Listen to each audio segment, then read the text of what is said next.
Arrêté du ministre de l'administration territoriale suspendant plusieurs organisations non gouvernementales dont le REDAC, la classe politique dénonce. Ce sont des prétextes et ce n'est pas aujourd'hui qu'on devait soulever ces prétextes-là à quelques mois des élections présidentielles.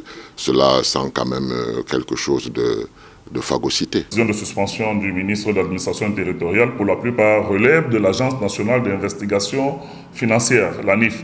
Donc on ne peut pas donc nous dire qu'il y a un péril sur le système financier national et que nous n'ayons pas un rapport de l'ANIF. Selon l'opposition camerounaise, cette décision vise à museler les voix critiques, en particulier la société civile, qui a un rôle important à jouer à l'approche de l'élection présidentielle 2025. Le REDAC doit continuer à jouer le rôle qui est le sien, pas en violation des textes de la République, parce que nous sommes toujours dans une posture républicaine, mais on ne peut pas accepter que on puisse toujours être dans une situation dans notre pays où chaque fois qu'il y a une voix dissonante, on cherche tout simplement à la faire taire. Et je pense que le gouvernement qui est sortant est en train de se rendre compte que le peuple est en train de lui tourner le dos.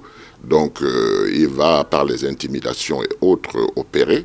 Mais ce n'est pas suffisant parce que le peuple est souverain et c'est le peuple qui choisit, c'est le peuple qui contrôle, c'est le peuple qui sanctionne. Du côté du parti au pouvoir, c'est un sentiment mitigé. Si certains soutiennent la décision, d'autres par contre sont plus réservés et expriment des préoccupations quant à l'impact de cette décision sur la crédibilité du gouvernement, en particulier sur la scène internationale. Il donne aussi peut-être l'occasion à l'opinion de penser autrement.